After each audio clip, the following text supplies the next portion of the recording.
Hello, everyone. Good evening. My name is Marcos Ramirez, Director of I University Mexico, and I would love to welcome you to our I Sustainability Venture Day, Mexico and Central America. I will be the host of this event, and it's a pleasure being part of such an amazing initiative that I University has put together with the entrepreneurship ecosystem across Mexico and Central America.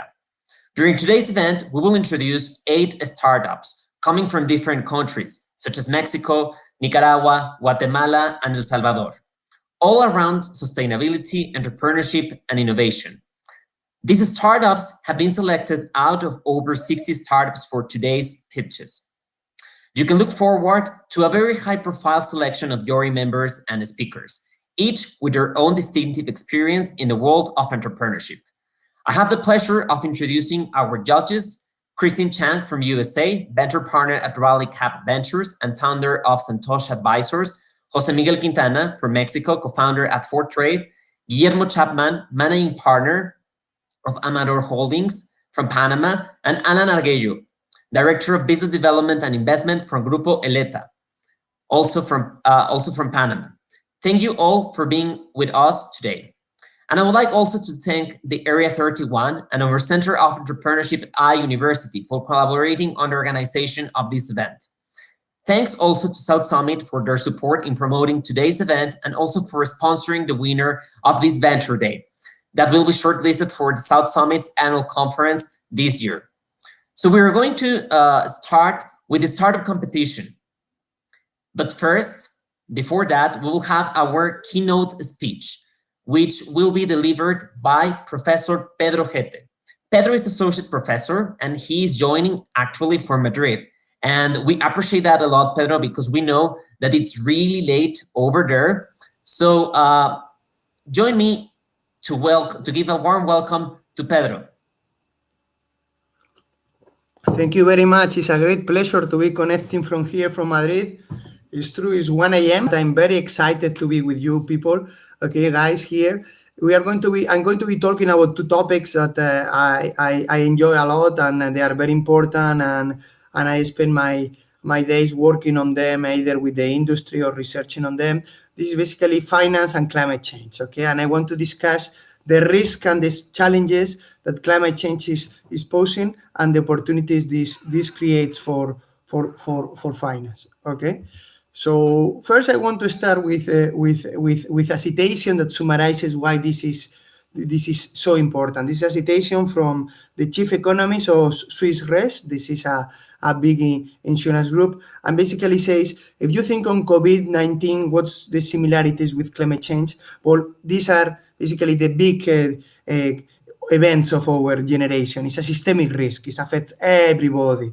But now we are optimistic that with COVID, we have vaccines that can fix the problem. But climate change, we really don't know when we are going to be addressing the climate risk, okay? And this is something I want to stress. It's like we are facing a menace for the planet, and we are just in the first rounds of the combat, okay? And I want first to describe you what are these potential menaces. That it has basically an application is natural disasters coming from the changes associated with climate risk. One is this possibility of storms, floods. I have this image. This image is from Central Europe 2 years ago. You see, we saw floods we haven't seen recently, okay? Another is hurricanes. Hurricanes, especially for Central America, for Mexico, is a big hazard in which climate risk, climate change is increasing it. So, for example, if you see the frequency of hurricanes in the North Atlantic Ocean, last year we saw 30. It was the record of largest storms. People in Central America know that we have these Iota storms that they were devastating for Central America. For North America, the storms hit, and they didn't hit, in this case, the major cities. But what we see is, if you look here, the data, we see basically that the number of hurricanes has been more or less increasing, but what has been increasing over time is the number of major hurricanes. So we see an increase in the hurricanes that are more damaging.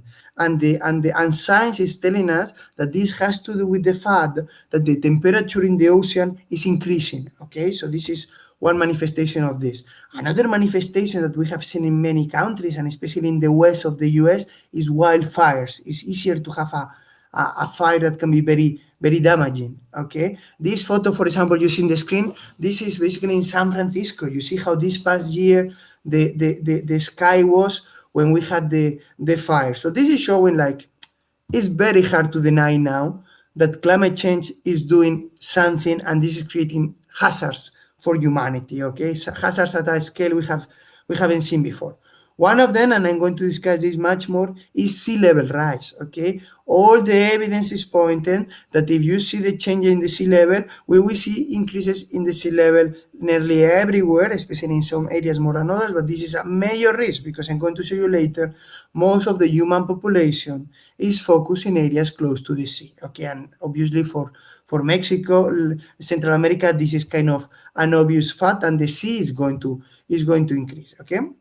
If you look in Europe also, what we are seeing is these increases in sea level associated with some places that we have this phenomena of lack of water. Okay, so this is a big issue. Think on wine production. Okay, wine production in many parts of the world is basically an existential threat because we are seeing periods of lack of water or changes in the climate. Okay, and these increases in temperatures. Now I'm showing you data from Africa. So if you look Africa is having now really increases in temperature and droughts. Okay, lack of rain. So basically, what's the conclusion of this? This is, for example, the same for Europe, that is especially affecting Spain. Okay, so you have here what we call a heat map, in which you see different areas. Okay, how the heat is going to increase.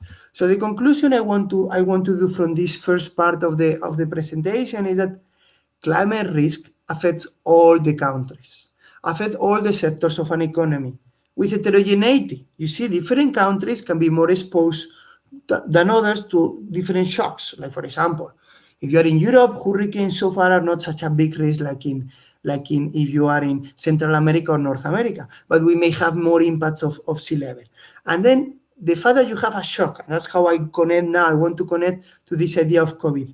COVID is a shock every country of the world, right? If you see the news now, you see that everybody is affected by COVID. So climate change and the risk associated with climate change are going to affect everybody.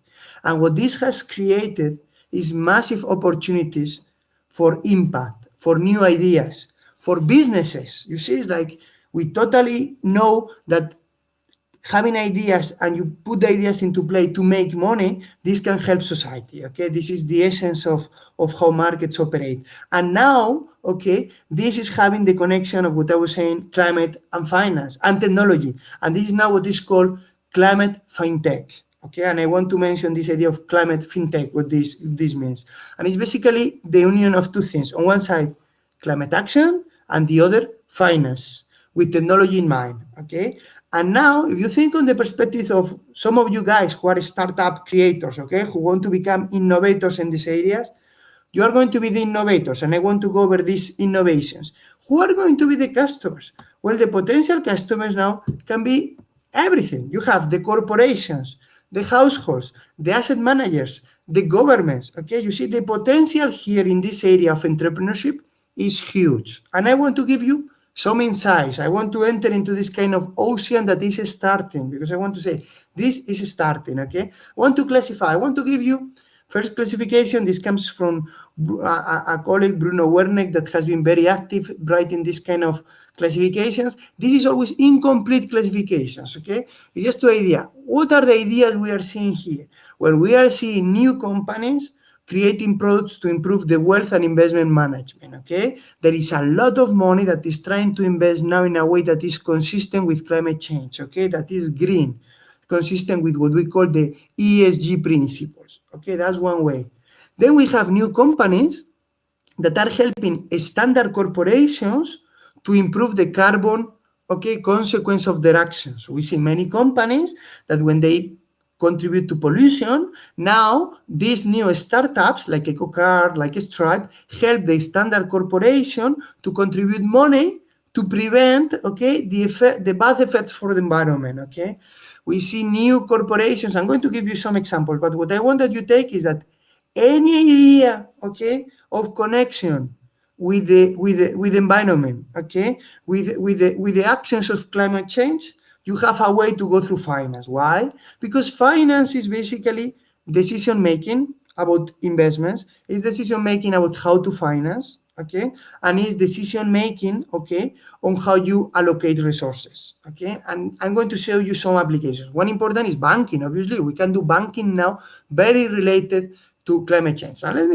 you see, this is a classification. Here you have big areas. What are these big areas in climate fintech?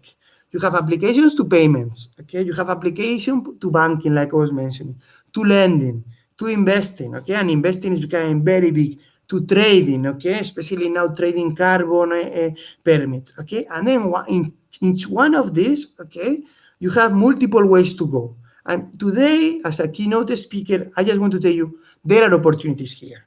And I want you to think in a creative way of things you can do to fill an empty space in the community at which you want to target. And there are many, okay? I'm going to give you a few examples, okay? And then I want to build a little bit on topics I have been thinking about.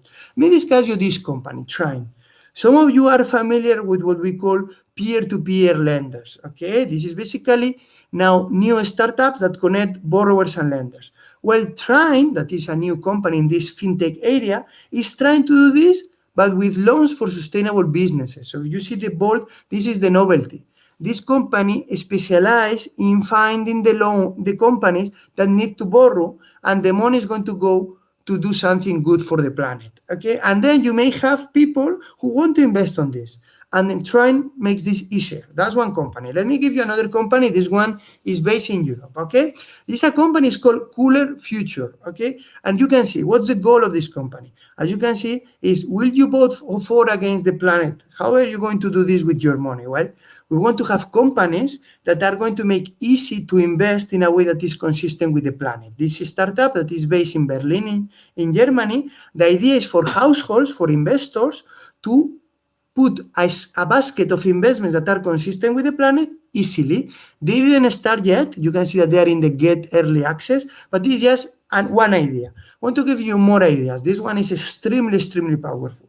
This is basically a joint enterprise of many big insurance companies. What are they doing? They are putting a software, this is called Oasis, to estimate climate risk, probabilities and damages associated with hurricanes in Nicaragua, okay, or in Mexico, or the probability that the wine industry in Spain suffers. So you see, the idea is measure risk, and climate risk has to be measured, it has to be insured, and we need to find ways for companies to measure this and find ways to adapt. If you are following the news, Joe Biden, the president of the US, said, this is something we're going to impose more and more on US companies. Well, this is a software, okay, that is waiting to develop applications, because something here very popular is the open source movement.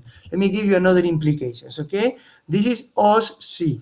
This is an open source movement, which if you see the news, for example, based on Linux, the Linux Foundation has been pushing for this. Goldman Sachs just joined this. And if you go to these web pages, just copy the name here, OSC, put this in Google, what you are going to see is basically software for you to innovate, in this case, on smart investments related to the planet, okay? And this is what I want to pass from this, is that there is a strong sense of community, okay, to help you start with your ideas, okay, and to innovate in this area. What you need to do is think carefully on these topics, think on the idea, you think, oh, but I haven't seen this develop so much, and go for it. And now I want to tell you the topic in which I am really thinking a lot, and this is an area I have been investigating, okay? This picture I put here is from a place in the US called Washaway Beach, okay?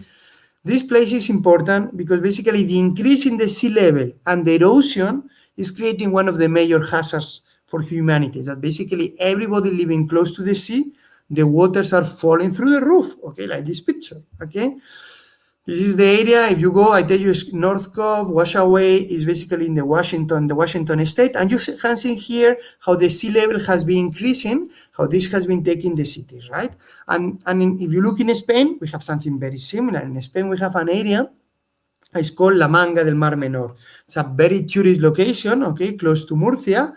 And Greenspace is telling you, if you see this area on the top left north, you see the area now. How it's going to look in a few years if we don't manage to stop the sea increase? Well, it's going to be like this. This creates, it's a big hazard, and we need to think about the implications of this. First, we need to think on how this is going to affect the market, okay? And it's going to affect property markets, and we need new ways to ensure this risk. Things that I'm seeing is that this applies to many other cities. I have been studying especially the area of the US and this area of Spain, but this is a map of population in Europe, in the world where they live.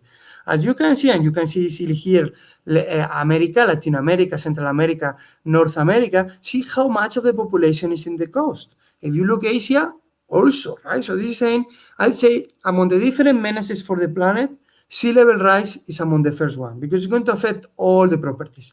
And now you can think, fintech applications for this, where we are developing this. Some insights that we know. Let me give you some ideas that we have discovered recently. The first one is like, sea level rise is going to change the approach to investments in property. We see that prices go down, especially new investments, and many households prefer rentals at ownership. So if you think on Airbnb, there are many opportunities to create Airbnb companies focus on especially the locations more impacted for climate change, because we see that households are going to prefer to rent some of these places than to own, okay? Who are going to be the people more willing to own some of these properties more exposed? Well, some people with some characteristics, and we need more intermediation. We need financial intermediation, okay, for who is going to be owning this. Understanding who are the climate skeptics are key in these markets, okay? And we need ways to measure this and to propose products for these people. Not everybody agrees on the climate risk, so we need a diversification. I tell you, this is basically needs. We need to fill the needs. That's what this climate fintech is open to you, okay? Here, scale is going to be key. Partnerships, international partnerships. Why? Because climate risk creates shocks, and these shocks are not going to be the same across locations. So you want to go for diversification. The effects on inequality and redistribution are very important. This is something that if you want to think on a project in which you are going to target big organizations, governments, okay, multinational institutions, there is money on this, okay, from the United Nations, from the Inter-American Development Bank. So it's good to think on business opportunities. Think of, for example, on what we call the climate gentrification. What is this?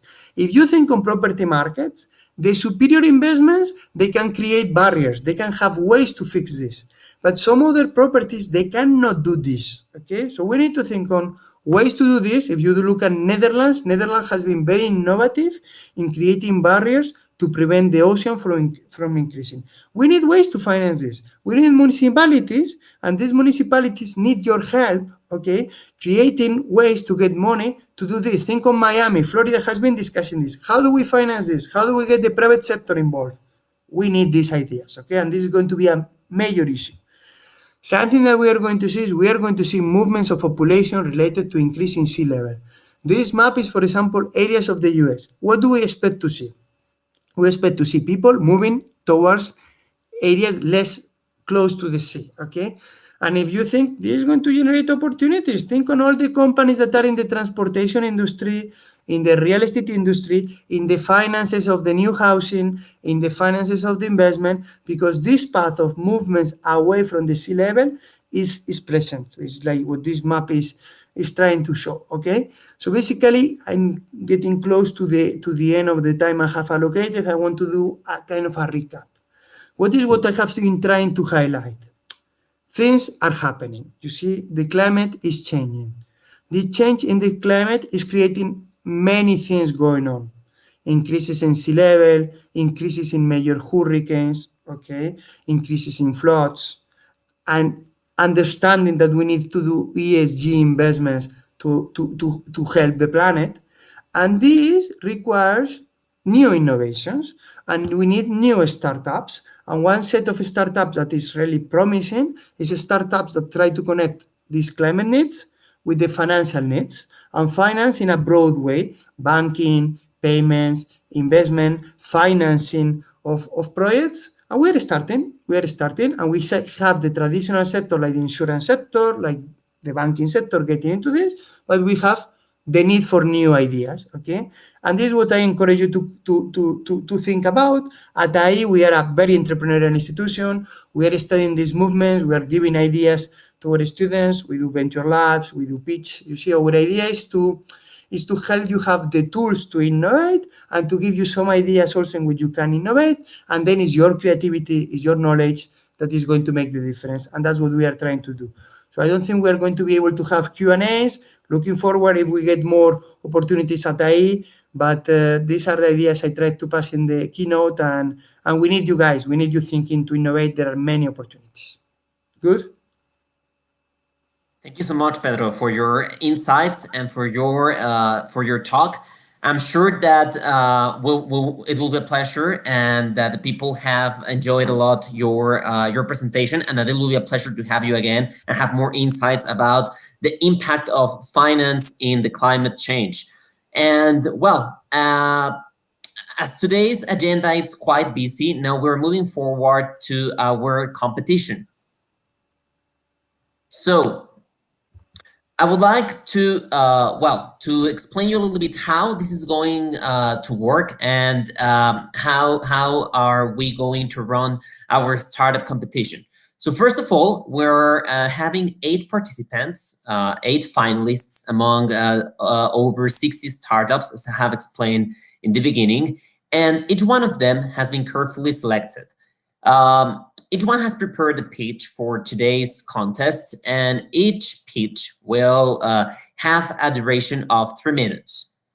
After that, we will have 2 minutes of Q&A made by our jury members. So our jury members are going to jump in after the startup finishes presenting, and they will ask any questions if relevant to that startup. After we finish with the 8 pitches, we'll move forward to the end of the event and the jury deliberation. So the jury members will compute their scoring, and we will receive the winner of this competition that is going to be participating at the South Summit on the 29th of April, as it has been mentioned also at the beginning of this event. So let's check if the first startup is already there. So let me know, please. Yes, we have him here. Here. Oh, perfect. We were waiting for you. So let me introduce you very quickly. So our first participant is Carlos Alvarez, CEO of Pami. He's coming from Mexico. And as I was explaining, Carlos, you will have 3 minutes for your pitch. So, well, let's start, and good luck to Carlos and to the rest of the teams. Thank you very much. I'm gonna share the screen. Hope you can see. Everyone can see. Well, I think I'm gonna start. Hi, my name is Carlos Alvarez, and I'm the co-founder of Pami, a rental subscription of baby clothes. You see, we found a really big problem, and parents won't let us lie. Babies grow fast. As a consequence, you need to buy new clothes every 2 to 3 months for your baby, ending up in a big impact for your wallet and the planet. And that's why we do what we do, sustainability. In Pami, we believe that today's solutions are made for future generations, so that they can have a future. As you know, the fashion industry is one of the most polluting in the world, making baby clothes a big actor, because you can't traditionally take advantage of the real lifespan of the clothes. And that is why we developed Pami, a digital platform where you can rent baby clothes online. Basically, you rent 12 garments for only $30 per month, and when the time is right, you change the size or style of the clothes. But what happens after? The clothes that were used goes through a washing and quality inspection process to be ready for the next baby. We give you sustainability, affordability, and quality, all through renting. And well, you can do the numbers. We will not only help the planet, we will help save more than 80% on money spent to dress your baby, and by still giving him the best. Currently, we're helping moms all over Mexico to dress their babies with Pami, but we don't want to stop there. And after making a market research, we want to be able to attend a forecast of 64,000 moms in the Mexican market in the first 4 years, and eventually go to all Latin America and North America. We know there are accessible options out there, and also there are quality brands. Proudly, we can deliver both advantages through a circular model.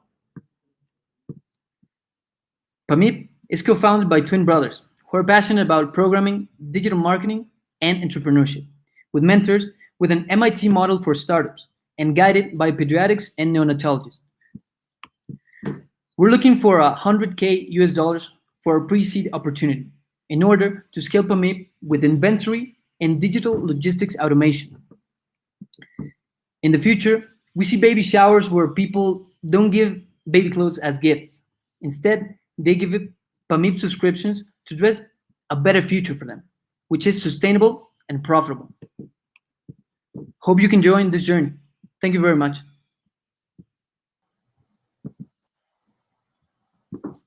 Thank you, Carlos, so much for your presentation. Now I think it's time for questions from our jury members. So I would like to invite them to the stage for any questions. So here we have Jose Miguel and Christine Chan. Hi, Carlos. Very nice to meet you. I have one question. What is very briefly? What is the marketing strategy in order to be able to obtain volume in sales and customers? You see, right now our marketing strategy is we have been building a community of moms, making and posting specifically value content for them, like tips, information, and that way to become I would say a reliable source, and then eventually making the sale that we have the service out there and it's there to help.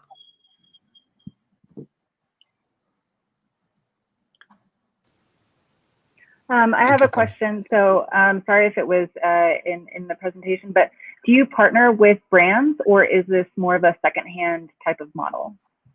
Right now it's more a secondhand type of model because we're just starting.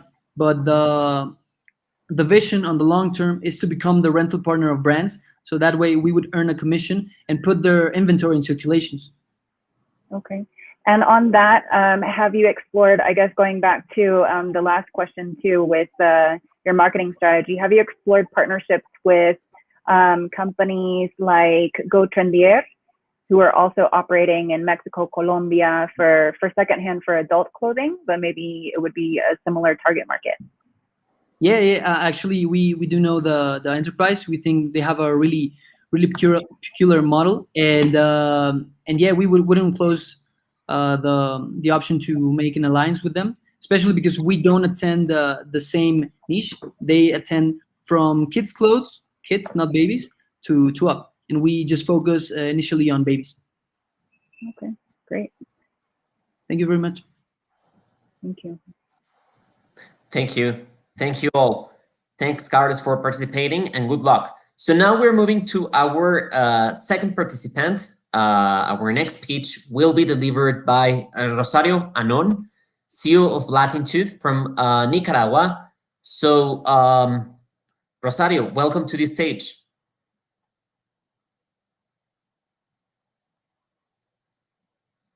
I think that we can't hear you yet.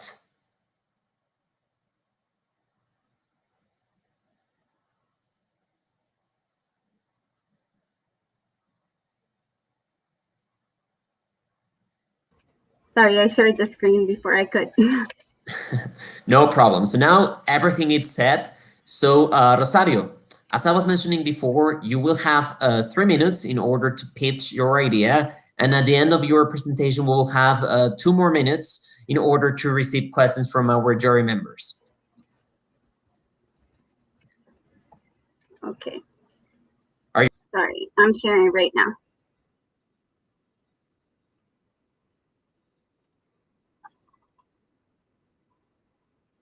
Good afternoon. My name is Rosario Hanon, and I'm the General Manager for Latitude, a brand of sustainable, convenient, low-fat, frozen tropical produce with authentic Latin flavor from Nicaragua. Our company was born to eliminate food waste. Each year, 1.6 billion tons of food go to waste. And the US alone produces 3 billion gallons of waste cooking oil. Farmers waste capital resources on 20% of the harvest that is either unsold or sold under cost. The fruit that is sold has a 28% chance of rotting in the consumer's fridges. For these reasons, and COVID, the consumer awareness for sustainable and ethical purchases is growing, and the $407 billion frozen produce market grew significantly in 2020. We created Latitude to address the consumer needs and to use our food resources sustainably. We do so by upcycling the produce into frozen products. We use convection oven technology to eliminate oil dumping and spray on only what the product needs to provide a healthier product. Our business model allows for farmers to utilize 100% of the harvest and make 33% higher profit on imperfect produce. Upcycling increases the value of fruit by 266%. Frozen fruit diminishes waste percentage throughout the supply chain and allows for the consumer to store it for longer periods of time. Perfect fruit is sold on the fresh market. Even overripe fruit and fruit peels go back into the soil and feed the cattle during the drier months of the year. This maximizes our world resources. To make this project a reality, we have a qualified team with passion to create value and develop our country in a sustainable way. We are farmers. We know what it means to lose profit on fruit that is a bit less than perfect. We have experience in sales and product development and a deep awareness of consumer needs. The next steps for us are to sell the installed capacity of 500 kilograms per hour of tostones, obtain certifications, and establish strategic alliances with other farmers, and translate the business model to other fruit and vegetables grown locally, such as cassava, okra, and dragon fruit. Finally, we want to build a second phase of the factory with twice as much installed capacity with clean energy and develop a packaging facility using plantain fibers as raw material. What we wish to obtain from this competition is exposure to distribution opportunities and retailers in Europe, USA, and Latin America, as well as funding to cover our working capital needs. The world's resources are not unlimited, and it's time for us to invest in companies that make the most out of them. Thank you. Perfect. Thank you so much, Rosario. So now we're connecting our jury members. We have here on the stage Alan. So and Jose Miguel. So I think that Alan, you're going first. Hi, Rosario. Thank you so much for that. I'm curious to know how you've been sourcing to date, and as you grow and scale, how do you plan to tackle that operational capacity constraint of sourcing from multiple or just a consolidated pool of agricultural producers? So actually, our first product is frozen tostones, and what we have, we already have 400 manzanas, or it's 210 hectares approximately of plantains already growing, and it's enough to fulfill our 500 kilograms per hour capacity. What we're trying to do, and we're in close communication with APEN, which is the export of Nicaragua, and we're gathering the database of all the producers, the small producers, so we can do the same. Because what happens in Nicaragua is, for example, okra. Right now, no one in Nicaragua even consumes okra. So there's a lot of rejects that go to waste, totally and completely, because it's not the market here. So everything, what we're trying to do with them, we already have a partnership in talking. We're gonna freeze the reject okra that can be frozen, that it's a little bit about to be ripened and it's not enough shelf life to be shipped. So because we have an agency of exports and produce and agriculture, we're partnering with them to get the little farmers. Thank you so much. Hi, it's nice to meet you. Nice to meet you too. Would you be able to elaborate a little bit more about the distribution plans? I mean, how do you intend to get to the final customer and obtain shelf space in order to compete with probably other products that are probably not the same, but are direct competition from big companies? Yeah, we do have competition in Goya Foods, for example, in El Salvador. and El Sembrador, sorry, and also Chiquita, which is licensed to Kirch Foods. What we're trying to do and what makes us different is that we're right now vertically integrated. A lot of these people just have other factories that manufacture the product for them, so they have a lot of layers. We can get to the consumer at a better price and give them even a better product. As I said before, we're not using oil. We're just spraying on the oil. We're not pre-deep frying the tostones.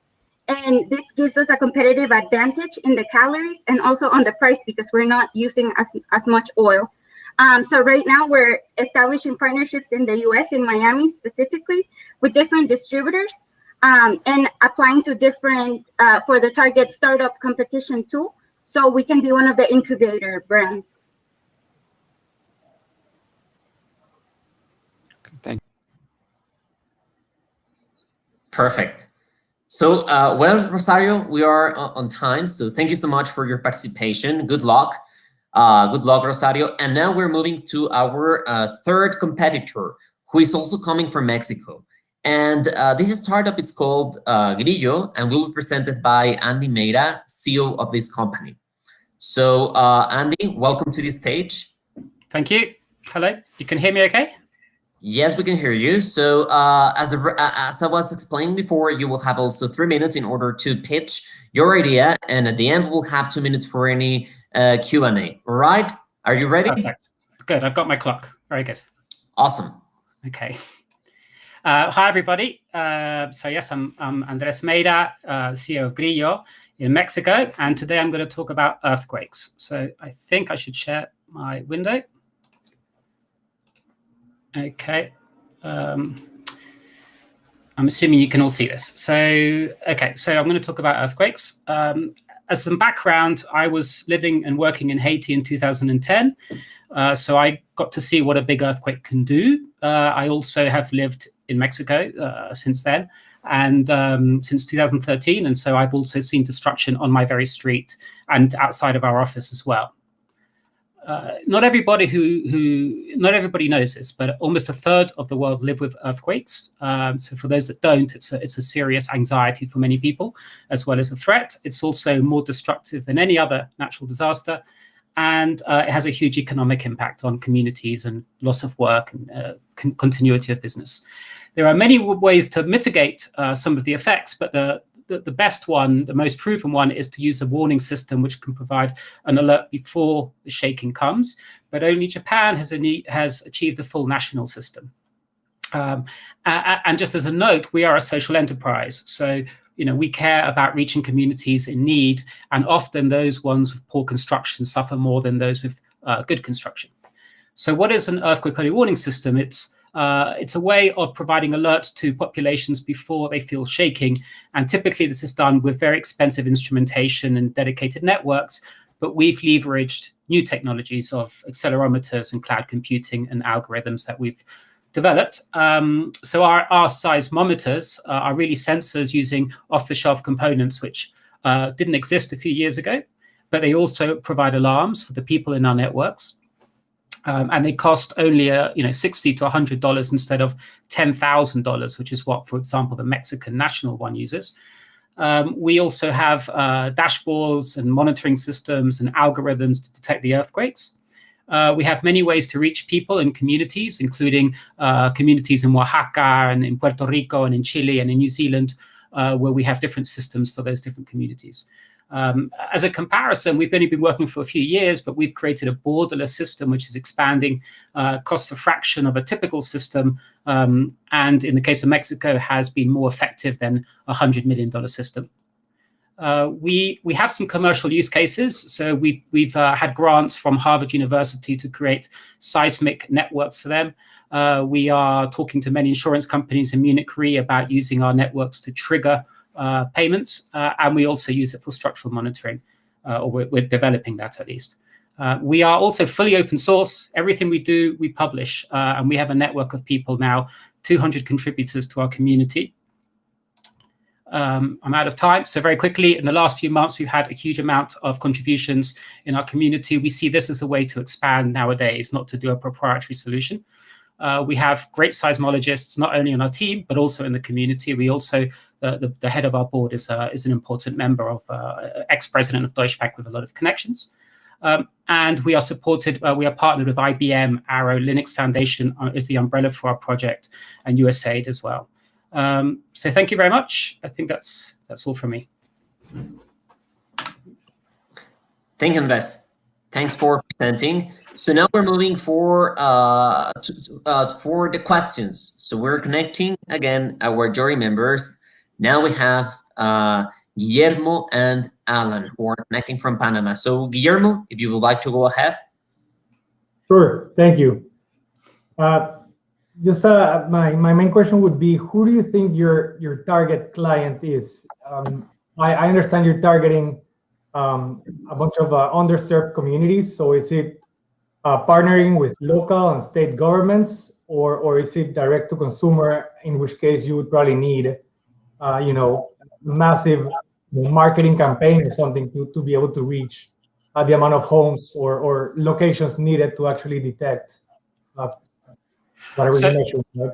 So thanks, Guillermo. That's a good question. Over the last 2 years, the answer to that question would have evolved, because we've had to evolve the answer to that question in terms of our sustainability. And so we are mission driven, which means that we do try to serve the underserved, but we have to find ways to scale and grow at the same time. So right now, we do make a lot of money from grants as a social enterprise. We're for profit, but we still get some percentage of our revenue there. We do sell devices on Amazon to the general public in Mexico. We do have also sales to academia as well, and we're exploring, and some sales to building owners. But in the future, we definitely see this as being more of an insurance play in terms of the largest revenues. Thank you.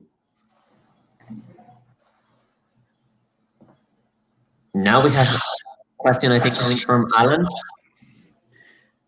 Hi, Andres. Thank you for that. Just a follow up to that. So in planning to monetize, so you clearly you're selling a product, which is the seismometer. Do you envision selling the data as a more stable source of recurring revenue? And if so, if not, do you have other sources of revenue do you envision going forward? Right. So the seismometer, we make no money from the seismometer. I mean, the margins are horrible. So the seismometer is just a way of expanding our network. And you're absolutely right. Data is where our revenue will come from, and where it has come from recently. So there's a few places to sell data. There's actually brokers that we're speaking to, traders who use our pre-earthquake triggers to put positions on vulnerable stocks. And we're also talking to insurance companies that have parametric triggers, so we can help them with their payouts in areas where seismic networks don't exist, like the Caribbean. Perfect.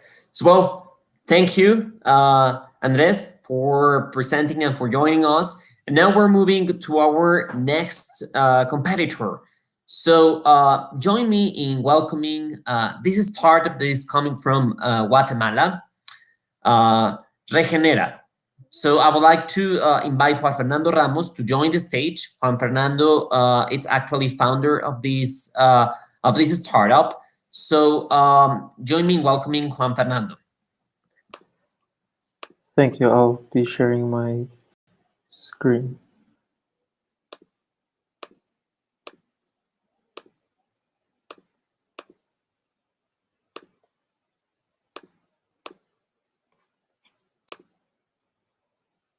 Let me know if you can see my screen.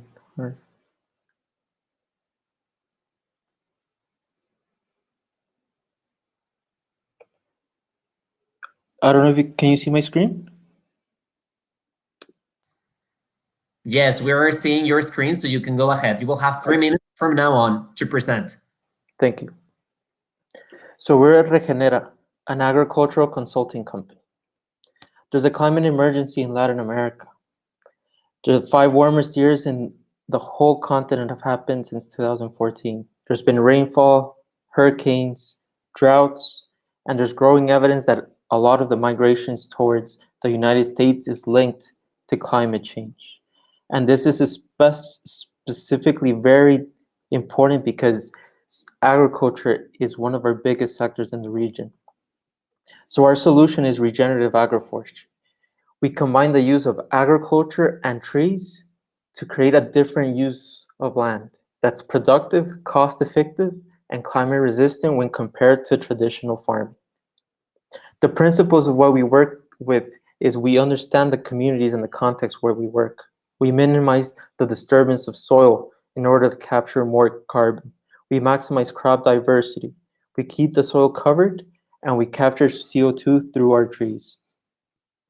We started in 2016 as basically a network of people interested in agroforestry. In 2018, we hosted the biggest regenerative agriculture event in Latin America, and in 2019, we started Regenera. And just last year, we partnered with an observatory in climate change to create Regenera Hub in Spain. Our team is made out of experts in the fields of agroforestry, in production, and in alliances. Our key value comes from our consulting work, where through our diagnostic, we enhance the potential of each terrain. Through our designs, we make efficient use not only of horizontal space, but also the vertical space. In addition, we implement and we maintain the systems, and we educate the farmers of how to do this by themselves. And finally, through our market access, we give our clients the whole range, from the diagnostic up to the selling point, be it through the organic local market or through exporting. Our technology uses design tools that are fast and economical to find the exact solutions for each company. Our software really leverages a unique database of agroforestry systems around the world to see what is most likely to succeed for these farmers. Our market segmentation focuses on NGOs, corporations, and small landowners. Our business model is consultancy. We also sell regenerative products, and we're in the process of beginning to be able to sell carbon credits from our projects. Our objective is to lead the Latin American transition towards regenerative agriculture. So we're looking for $50,000 to be able to scale our systems and look for strategic partners, be it network, research, and events. So come join us on this transformation for our region, a transformation that's not just organic, that's Regenera. Thank you. Thank you so much for your presentation. I think that we might have some questions from the jury members. So we have here on stage Christine and Guillermo. So I don't know who would like to go ahead first. Maybe Christine, ladies first. Sure. Thanks so much for your presentation. That was great. I wanted to ask, you mentioned the 3 different types of clients that you have, and I was curious to know how you prioritize amongst those different segments of clients. And also if you can speak a little bit to the go-to-market strategy for those clients and the sales cycle. Of course. So we focus really, or we started to focus pre-COVID with NGOs, really working with communities that work with their farmers. But since COVID happened, we really pivoted towards working more with private landowners and companies that really either want to have regenerative practices. So we started with NGOs, but we've been shifting towards being more inclusive with who we target. And in terms of how our sales cycle works, it really takes a while. So in the sense that we're not looking to work 1 million projects at a time, where it's something where you come to educate your client of what you're doing, the benefits of it, start with a pilot system, and then that eventually scales into larger, I would say, like projects. And that has really given us the capacity to work in different countries and also be able to give additional resources. So with COVID, we've been able to give virtual classes to farmers and to technical advisors. So yeah, we've pivoted quite a bit. Thank you. Thank you, Guillermo. You can go ahead. Awesome. Thank you for the presentation as well. It was great. Regarding the regenerative products you mentioned, could you expand a bit on how you source and sell those products? And would there be any future plans of expanding that line into some sort of a retailing or e-commerce operation? Yeah, so that's interesting. So what we do is we have some, for example, seedlings that we grow ourselves, the actual produce that we sell, but we actually have key partners who specialize in doing this. So they don't have a lot of connections, they're really good at what they do, but they don't have the commercial knowledge of how to be able to sell what they're doing. So we make sure that they're done with really good genetics, they're done in an organic process, and then we are able to sell it at a margin. So it's something very interesting, and it's another source of income that we hadn't thought of. Thank you. Thank you so much. So now we are moving forward to our fifth startup today. So join me in welcoming Iris Palma, business director of the Next Services. Iris is from El Salvador, and welcome to the stage.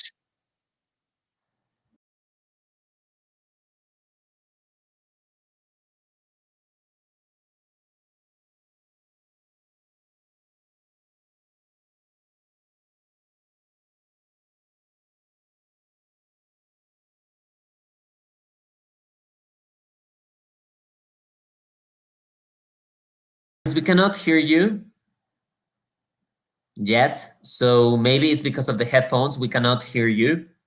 If you can just check that.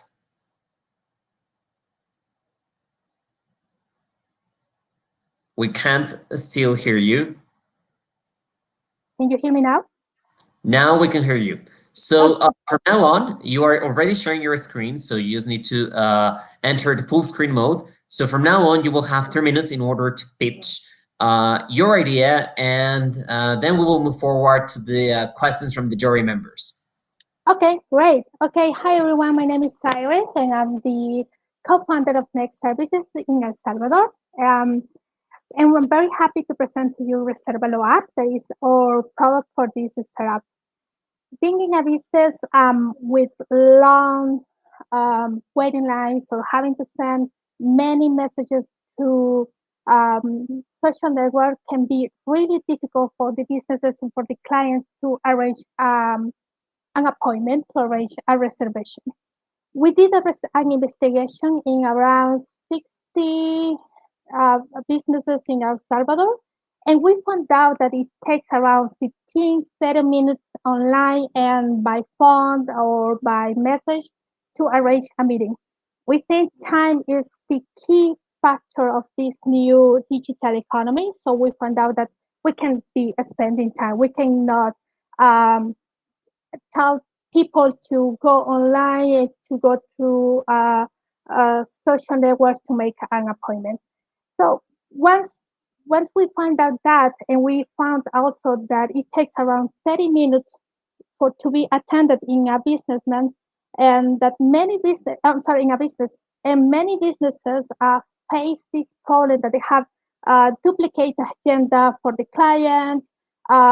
Some of them are receiving a lot of reservation from many resources. All that data, they are not allowed to use it to make or to take better decisions. So because of that, we create Reservalo app. Our app is a mobile app that works for any business that receives customers in its establishment. We manage online reservations using an intelligent algorithm that we developed in our own company. Reservalo app is actually an ecosystem of 3 tools. One of them is an app for the user where they can find the business, the services, availability, location, and make the reservation online. And it's just like a marketplace for services. An app for the businesses where they can get the reservation that the clients are requesting. They can accept, reject reservation, and also they can get all the data. We give them also a web dashboard in which businesses can manage by themselves all the information in the app and get all the data about the business, about the most demanded services, about what the clients are requesting, what are the hours where the clients request more services, among others. We are currently the first app of online reservations in El Salvador, and we are the third one in Central America. But we are very competitive with our solution in this regional market. Our implementation time takes less than 72 hours. We are self-management all the information in the app for the businesses, and our cost does not require any custom development. I mean, it's like a software as a service. Also, we are currently with our clients. We have more than 3,000 reservations made by Reservalo that represent around the 80% of the reservations of all of our clients. All of our clients are business led by women, and we are working currently in 3 new features. One of them is online payment that will give the opportunity to the businesses to do to reduce the risk of inflation because exchanging money or credit cards. We will do all online for this. Reservalo app is very scalable, agile, and it's an innovative solution to improve the business and customer relationship, saving time, increase the use of data to make decisions. We are a small team. Alexis, Eddie, and Brian, we have created Reservalo. I'm the one in charge of business, and they are the tech team. Iris, you are over time, so you need to wrap up now. All right, so just join us, download the Reservalo app, business partner, new clients, and promotion. Thank you. Thank you so much. So now I would like to invite our jury members. So now we have, I'm seeing on the screen, Alan and Guillermo. Well, any of you can go ahead with your question. I can go. Thank you so much for that. My question stems more on how do you monetize the app?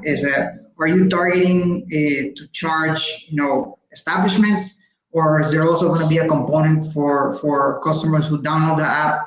And is there going to be a subscription as a service type of component? Can you talk to me a little bit about that to be able to understand how you monetize the app? Yeah, we make money. We make money from the establishment. The users they don't pay anything for download the app. The establishment pay us like a service. They pay us for the number of reservations that can be done through the app. For example, we have a small package for 150 reservations online, and they pay us around $40, and they have the access to the app for the business and the app for the users and the web dashboard as well. And we are implementing online payment that we will get some fee for the transactions to the app.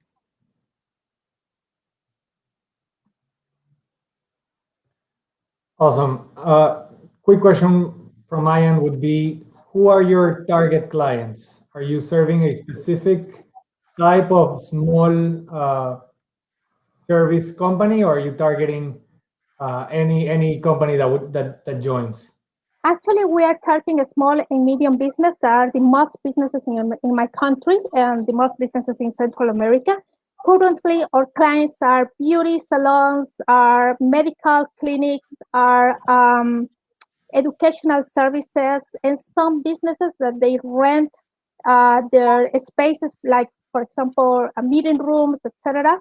Any kind of business that receive clients in their building.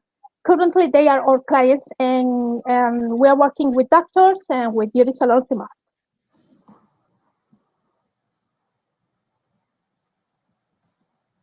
Thank you so much, Iris, for presenting today and pitching your idea. So good luck to you and the rest of the participants that have already presented. So now we're moving to our next startup, which is the 6th one that we have today.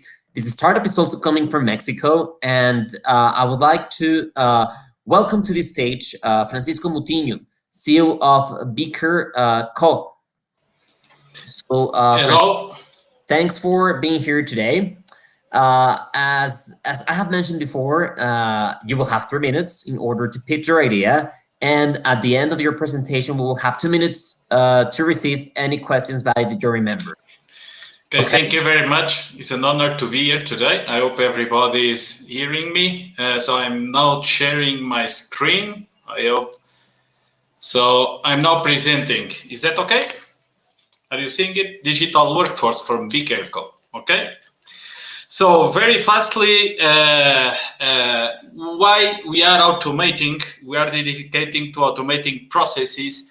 And why we are automating is because we have a demographic inverted pyramid everywhere. This is a global trend, and we need really, by the economic perspective, to be much more productive. For sure, sorry, excuse me. By other side, why US and Latam is because today we don't need to travel, but yes, to be in the same time zone is a competitive advantage. So we are based in Mexico, and this is our intention to automate across all the Americas. Okay, what is robot process automation? These are the two definitions of our two major business partners. One yesterday is UiPath started their debut in the New York Stock Exchange, valued in $34 billion. The other, Automation Anywhere.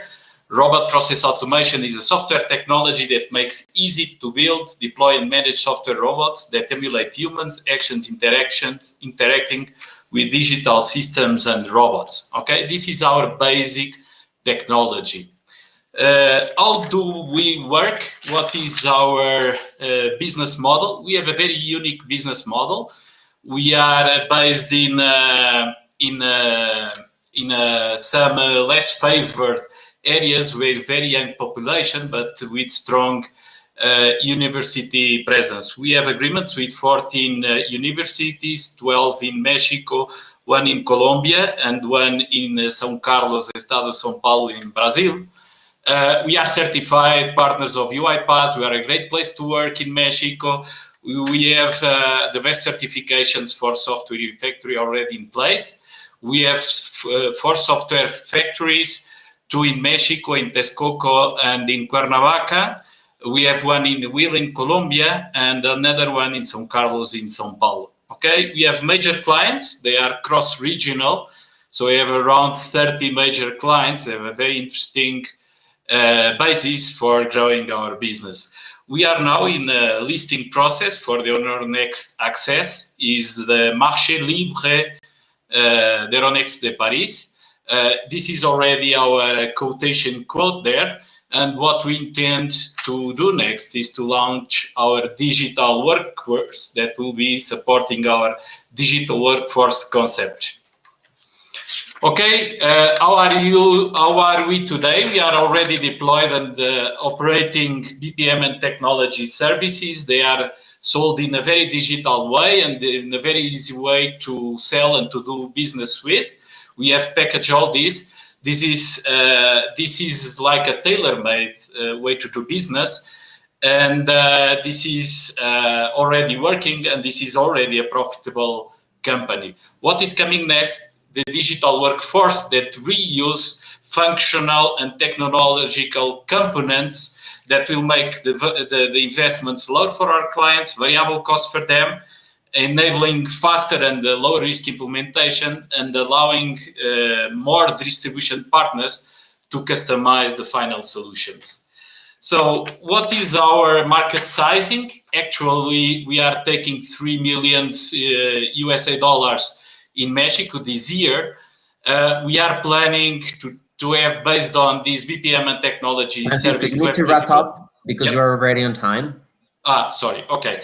So we estimate to have a 52 million additional with digital workforce. This is our team. Already a lot of young people and a lot of older one with a lot of experience. We already make our accounts with Deloitte. This is for the Euronext Access. This will evaluate our company in 21 million just for the BPO and technology services. And what we need now is to support geographical growth and the digital workforce, okay? Expanding commercial side on USA and launch our workforce lab, okay? With a proper and specific digital workers marketing. And that's it. So we have major expectations. The opportunity in the market is great. we estimated 74 million revenue for 2029 based just on our capacity, but actually the global market opportunity is much greater than that. Thank you very much, and I'm available for any questions or some questions you may have. Sorry if I extend too much. Yeah, 3 no minutes problem. is very crude. I think that you have already taken 1 minute almost of our Q&A, so we will have only room for one question. So either Alan or Jose Miguel, you can go ahead. Just let me know who would prefer to do the question. I'm happy to, yeah. Go ahead, Alan. Let me point my question towards your next phase, which looks to be that digital workforce as a service. Who are your core customers there, and how do you plan to accelerate adoption for that? And maybe an embedded question would be, who are your major competitors and what is your moat vis-a-vis those competitors? Okay, so first, the market is, as we have explained it there in the slide, major operations and the shared service unit are concentrated in several geographies, okay? Americas is a very nice place where in Costa Rica, Argentina, USA and Mexico have a major part of these shared service and operations. These are our major clients. And for sure, some of them came back from Philippines, India, or China. And our major competitors actually are tailor-made. So Accenture, Deloitte, these kind of companies build tailor-made solutions. What we build is a factory for highly competitive in costs, but also with very technical high-skilled workers. Is the reason we invest in each worker 1 year before he goes to the client. So there is a special preparation. Just half of them qualifies for be an employee after this period. So we are competitive in quality and competitive in costs.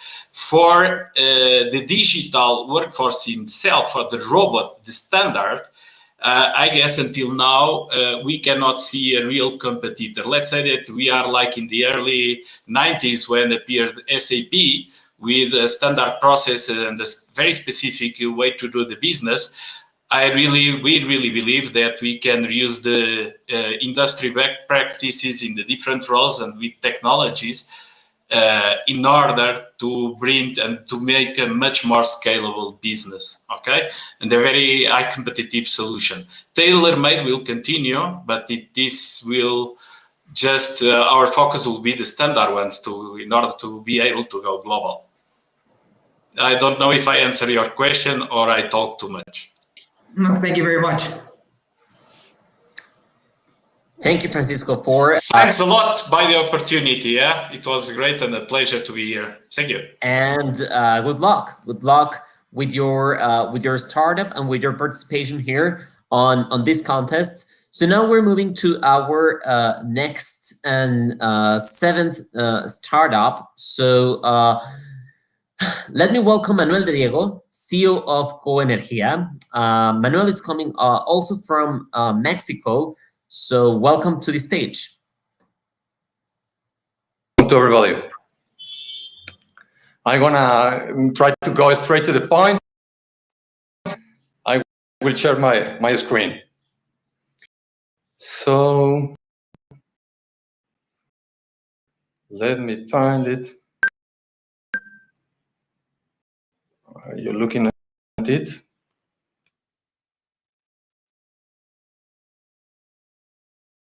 Ready? Cannot.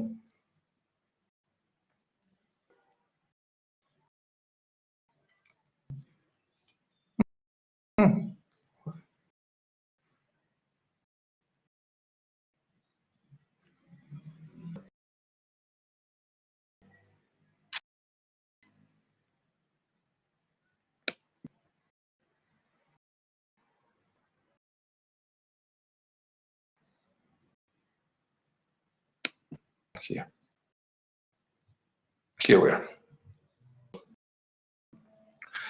So thank you for the invitation. I will something is not working. Okay, so the energy is a kind of, it's very complex, and the way it's built and measured is more complex. But there's also no better way to reduce the emissions than energy efficiency. The best things we can do to reduce the emission of gases is do energy efficiency projects. And unfortunately, since we keep on getting more complex with everything that is happening around the world, and in terms of innovation and the new energy paradigm, as I call, that we'll have to interact and integrate renewables, small generation at small scale on site, electric vehicles, batteries, electric intelligent grids, Internet of Things, and artificial intelligence. This guides us. Problem with this is people doesn't know what to do, and because of that, they spend a lot more on energy than they need to do. So what we do is simplify the understanding of energy consumption and billing for customer, thus optimizing cost and reducing the emission. And how we provide a service to optimize the cost, cutting the emissions and charging by the results. That is what we are different. We charge by the results, and we invest on the solution, and we give to the customers a report by month, and we charge by the amount of energy they save. So we are focused on middle-sized industry and commercial buildings. Typically, we look for customers that spend more than $1 million a year. And this is because of the integration of the equipment, and the finance of the project is quite complex. But of course, there's an scalability to go below or to go up.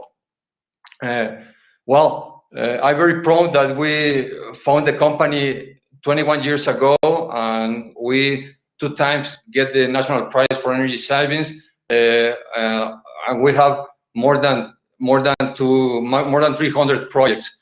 We have a small but a strong team of mainly of engineers, and also we have a very strong net of equipment dealers for implement the solution through the same as the projects. So this is what we do, and we are looking to expand our business to Latam, and we need some kind of money for investing measurement equipment and a partner to finance the projects. It's not the finance for us, but it's a finance for the projects we have. So that's it, and I hope that you get most of it, and I'm very happy to do my speech, and I'm very honored to be invited to the Venture Day. Thank you so much. Thank you so much, Manuel. So now we are having some questions from our jury members. So I can see here Christine and Guillermo. So you can go ahead, Christine. Sure. Thank you, Manuel, for that presentation. Great information.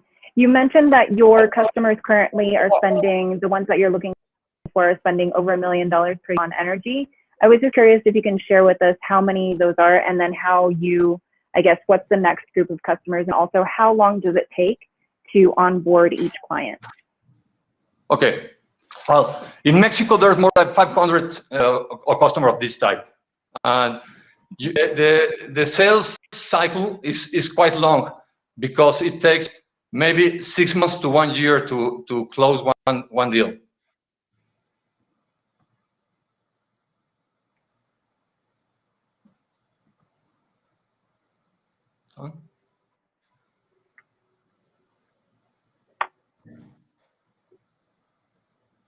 That's it for me. Thank you. Go ahead. Sure. Sorry? My question would be regarding Yes, sort of scalability. How long does the typical project take, and how many people do you need to employ per project? just thinking about expansion and sort of how big does your workforce need to be for this to be serving several clients at a time? Well, yes. Well, when we developed the project at the beginning for the energy audits, we do it at home, and we need maybe 2 to 4 engineers. And when we implement solutions, that depends of what of the customer's needs. Maybe we need to change all the fixtures, and we subcontract many teams of small installators to change the bulbs or to change the motors. So we work on the implementation. We may have 10 to 20 people at the facilities of the customer. After that, we only need to monitor and to keep track on control and bill of the projects. And we do it also at home with the team we already have. Okay. Perfect. So, well, thank you so much, Manuel, for presenting, and good luck with your startup and in this contest. So, well, I'm quite excited because we are now moving to our last startup, and now all of our audience and jury members will be able to compare the 8 projects that have presented today. So, last but not least, I would like to welcome to the stage Carlos Morales, CEO of SIAM, which is a startup also joining from Mexico. So Carlos, welcome to the stage. It's a pleasure having you here today. So as I was explaining to the rest of the participants, you will have 3 minutes in order to pitch your idea. And by the end of your presentation, we will have 2 minutes for any questions or answers. Do you hear me? Yes, you can go ahead. Okay. Do you see my screen? When I going to start, my name is Carlos. I'm from Mexico City. My company is SIAM. SIAM has the opportunity to revaluation of waste using emerging technologies. Emerging technologies such as biotech and big data. The problem that we have to solve is the pollution, because pollution generates losses of the 6.3% of the GDP in Mexico, and it's an area of for commerce and industries. The solution that we can create is a consultancy capable of offering technology to reduce environmental impact. Also, we have developing technology to reduce impacts of the climate change. The service that we offered is technology in real time to reevaluate waste like PET or something that is organic or inorganic. And also we offered training on the use of natural resources, and also we develop metrics and solutions according to the problems of companies. The traction that we have is companies follow global trends like the economy circular. Our model is to sell information through consultancy. This applies charge for service, project, or unit. Also, we get incomes for develop of sell technology for industries. The market consultant service is worth 132 billion. Our competitors have advantage like technology, experience, and facilities. We offer emerging technologies like I said, big data, biotechnology, flexibility, and trends. Our market presence is to visit 500 companies in the expansion magazine. This magazine is a Mexican magazine. Our team is my sister, Jacqueline Nunez, he has experience in business administration. Me, I have experience in biotechnology and international business. We seek investors and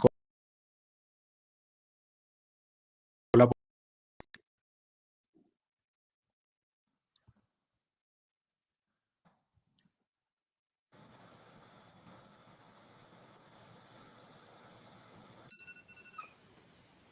So, well, we're on time.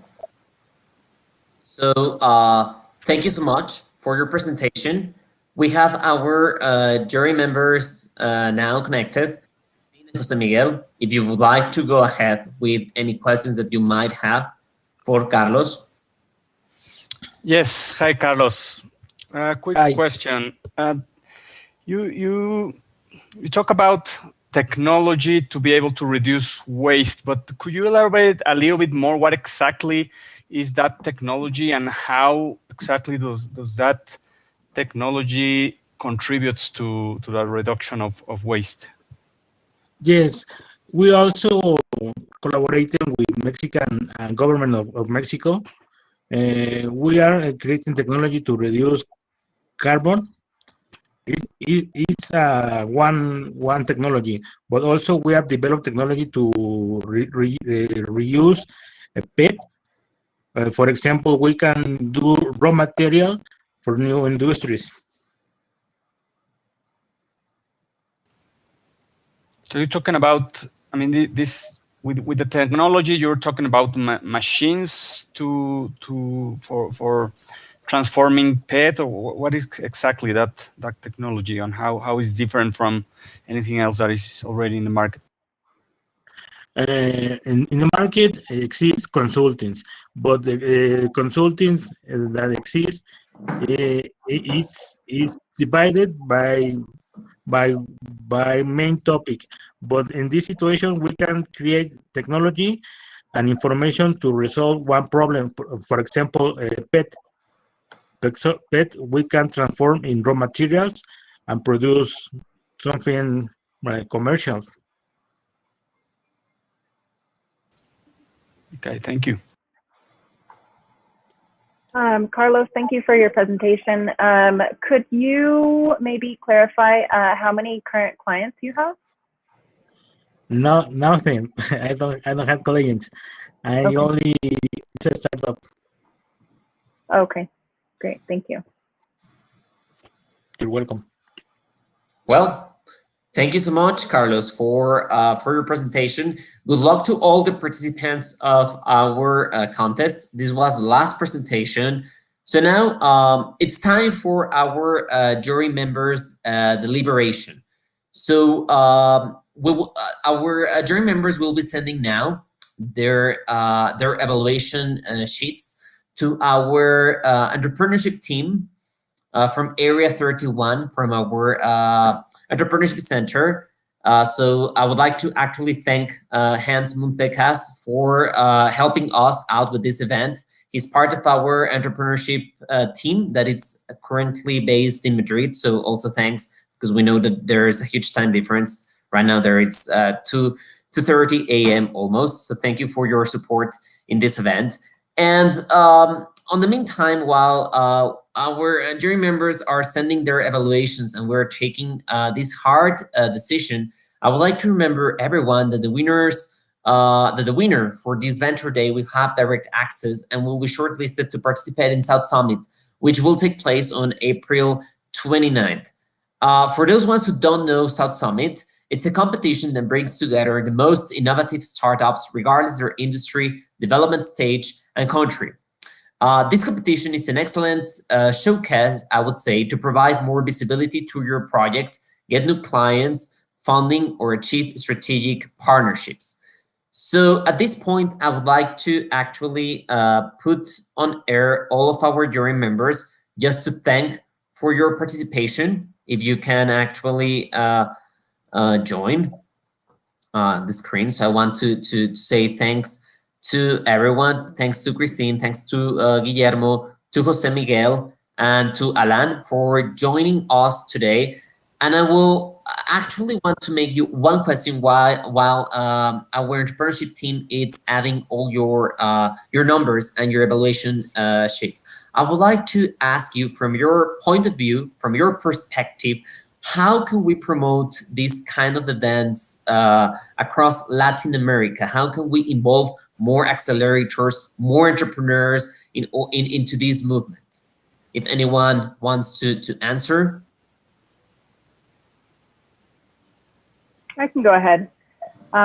So I am more involved in the VC investing world, and one of the topics that has been more and more relevant is that of ESG, right? So environmental, social, and governance aspect of VC investing, which is very early days.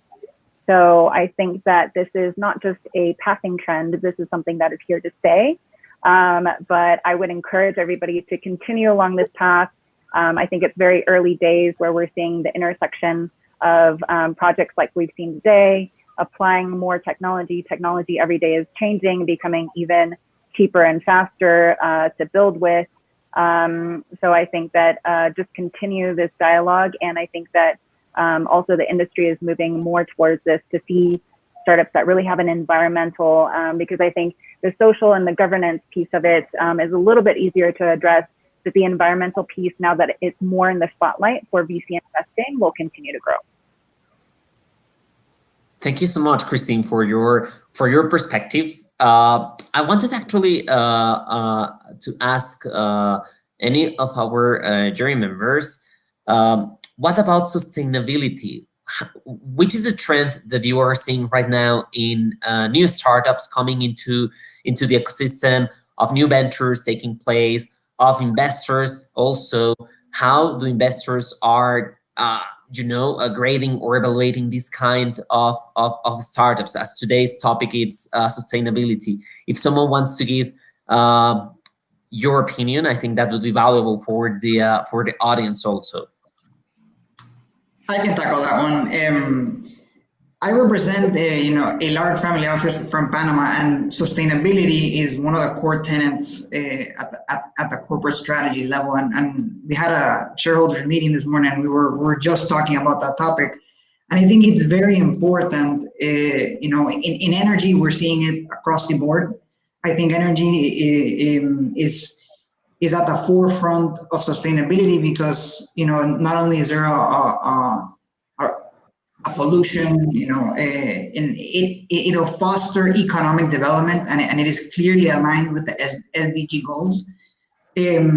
So we're looking at it with a very fine-tooth comb, and anything that screams inclusion, both financial and social, I think is key towards catering to the large bulge bracket middle class across Latin America, not only Brazil and Mexico, which are the large players, but Colombia, Panama, Peru, Ecuador. So that's a little bit of how we're looking at it, and it is very well ingrained in our investment strategy and our decision process. It's basically our ROI is directly linked to our return on social investment as well. Thank you so much, Alan, for your point of view. I think this was helpful for all of our audience, especially because the topic today is sustainability. And also, thanks, Christine, for talking more in depth about the entrepreneurial ecosystem here in Mexico and Latin America in general, and how can we develop even more this kind of activities. So, well, I would like to thank the four of you for participating on today's Banter Day. And I have you received the name of the winner for today's contest. So I will announce it now. It has been a hard decision, actually. It has been a hard decision. We have received the evaluation forms of our 4 jury members. And well, I would like to communicate that Pami is the winner of this competition. So congratulations to this startup and the team of Pami. And I would like to ask them, if possible, to join once again this stage so that you can say some words, probably. So we will give a couple of seconds so that they can join us on the stage once again. So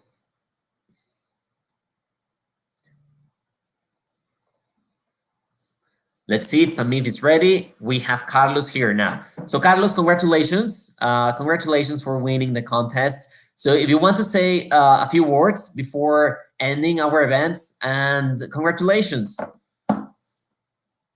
Thank you very much, Marcus. I'm really excited. Actually, here's my twin brother. We were both here. I just did the pitch.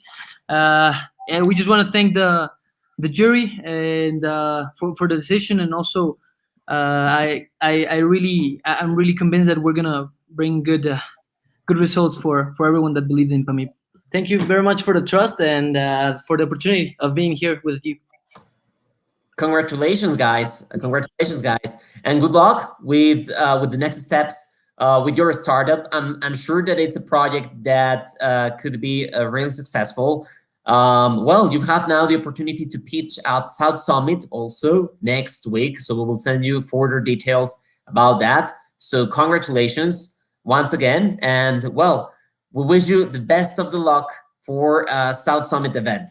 So well, having now the winner of this Venture Day, I think that it's time to wrap up. So I would like to thank once again our jury members. I would like to also thank the audience that were connected today on YouTube Live following this transmission.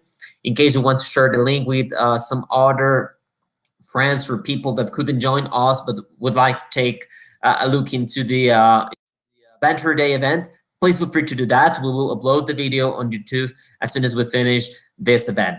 So, well, in case you also want more information about IE, our entrepreneurship center, and these type of initiatives that we constantly do, please feel free to reach out, IE. Any of our offices. We have 8 offices in Latin America. So for Mexico, we have 1 office based out of Mexico City, and for Central America, we have 1 office that is located out of Bogota. So having said this, thanks once again for everyone joining today's event, and we hope to see you in more of the events that we organize soon. Have a great evening.